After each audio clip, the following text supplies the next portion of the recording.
Oui, bien bonjour à toutes et à tous. Et donc, au nom de mon collègue Pierre Chastan et donc en mon nom propre, je voulais, si ce n'est vous présenter le chapitre en détail, finalement faire un petit, retour sur une expérience, qui a été particulièrement, stimulante, pour nous. Alors comme vient de vous le dire, Bénédicte Giraud, notre chapitre portait donc sur l'écrit et l'imprimé et il prend place dans la première partie du manuel qui est consacrée aux sources de l'historien. Et donc cette partie montre le renouvellement en fait ces dernières décennies des sources de l'historien, avec une très grande diversification des types de sources, mais aussi un renouvellement du regard sur ces sources, et donc en particulier sur l'écrit et l'imprimé, qui constituaient les sources de l'historien par excellence. Et donc notre objectif à tous les deux, parce que c'est un petit peu notre cheval de bataille et notre champ scientifique, c'était d'abord de montrer en quoi ces écrits et ces imprimés du passé étaient devenus des objets d'histoire en soi, et de faire donc un état des connaissances sur ce sujet à travers des thématiques variées, qu'il s'agisse donc de la matérialité de ces sources, qu'il s'agisse des renouvellements que l'analyse des écrits et des imprimés ont pu apporter en termes d'histoire des savoirs, d'histoire de l'administration, d'histoire de l'État, donc en lien avec une interrogation sur l'efficace culturelle, sociale, politique de l'écrit et de l'imprimé. Il s'agissait évidemment aussi pour nous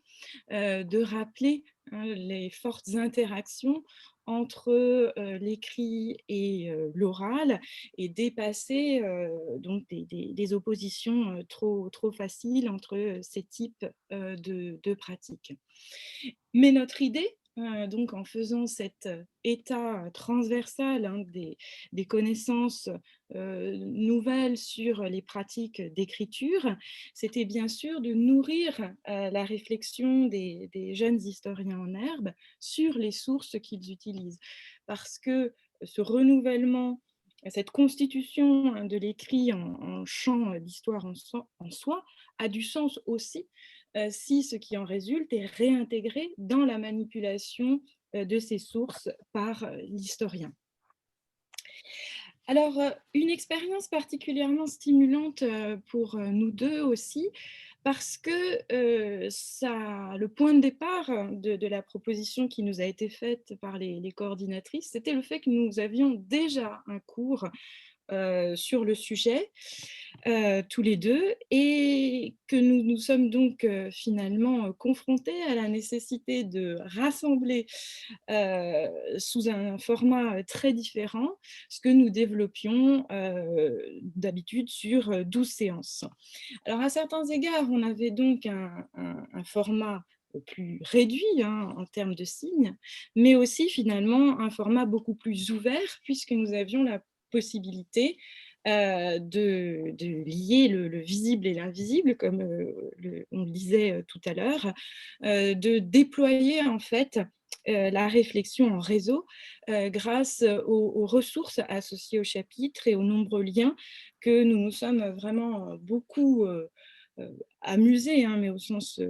noble du terme, parce que c'était vraiment une joie de faire ça, que nous sommes donc amusés à chercher pour nourrir le chapitre en profondeur. Et donc, Heu, déjà dans la démarche que nous avions eue en montant un cours, transpériode, ensemble, il y avait cette idée qu'on ne concevait pas un cours, et donc là, en l'occurrence, un chapitre pour délivrer un savoir clos, mais vraiment pour délivrer un savoir, ouvert, pour donner aux étudiants des clés pour déployer, mettre en œuvre leur propre parcours. Mais avec la conviction que ce parcours doit être structuré pour que l'étudiant puisse en tirer parti. Et donc, il nous semblait que cette association entre un socle de connaissances problématisé et toute une série de chemins possibles choisis par les enseignants et accessibles donc grâce aux ressources numériques était vraiment voilà, une possibilité pédagogique extrêmement stimulante. Et donc, tout ce que mes collègues ont déjà présenté en termes donc, de ressources complémentaires, d'images interactives, d'exercices,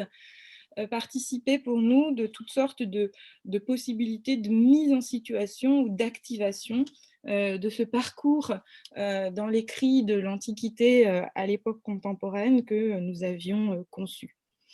Et aussi, même si ça peut paraître un peu paradoxal, effectivement, une possibilité d'accès ou en tout cas de prise de conscience de la matérialité des écrits grâce au numérique. Et on ne dira jamais trop que le numérique permet aussi de matérialiser certaines choses. Et donc, je suis moderniste, Pierre Chastain est médiéviste, mais vous avez compris que le chapitre était beaucoup plus ouvert chronologiquement. Non pas que nous prétendions être spécialistes de toutes ces périodes, mais au sens où ça nous paraissait intéressant de montrer comment les différents questionnaires élaborés dans différentes périodes pouvaient se croiser et s'enrichir mutuellement, et aussi la manière dont les travaux de certains spécialistes des périodes anciennes peut nourrir après la réflexion des étudiants, des citoyens sur des problèmes contemporains, et pas seulement en termes de généalogie. Et ça tombe très bien parce que je crois que c'est Catherine a ouvert le chapitre là sur cette page où il y a un exercice sur les mémoriaux éphémères des attentats de New York en 2001 et de Paris en 2015. Et effectivement, voilà, on a eu à cœur de proposer un exercice qui permette aux étudiants de réfléchir à ces pratiques de mémoriaux éphémères en lien donc à la fois avec tous les travaux qu'il y a pu avoir sur la construction de la mémoire, par exemple en histoire médiévale, mais aussi à la lumière des travaux des sociologues aujourd'hui sur la construction de la mémoire dans les sociétés contemporaines. Et donc, au-delà, une réflexion qui nous paraît essentielle aujourd'hui sur les liens entre éphémère et mémoire. Et donc, il nous a semblé que cette structure en réseau que nous proposait cette conception du manuel était particulièrement utile pour avoir une approche justement ouverte en termes de période, mais aussi d'interdisciplinarité, puisqu'on peut avoir le socle qui va être plus centré sur une méthodologie ou sur une période, mais proposer grâce aux liens et aux ressources complémentaires toutes sortes d'ouvertures. Et pour terminer,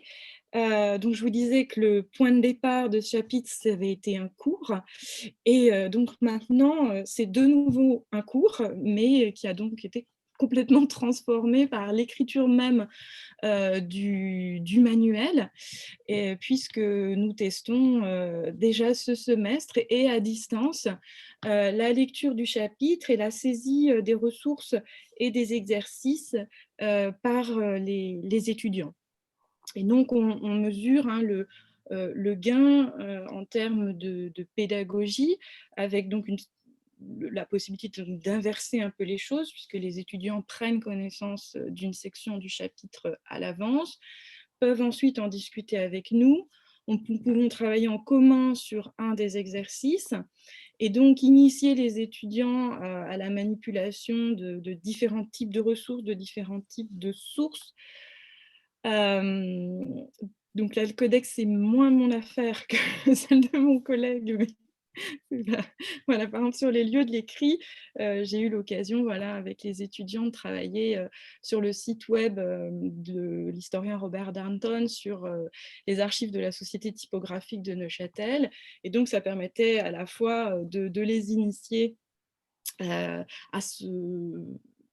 l'œuvre de cet auteur, à l'historiographie qu'il représente, mais aussi à différents types de sources qu'il a soit transcrites, soit numérisées, soit transposées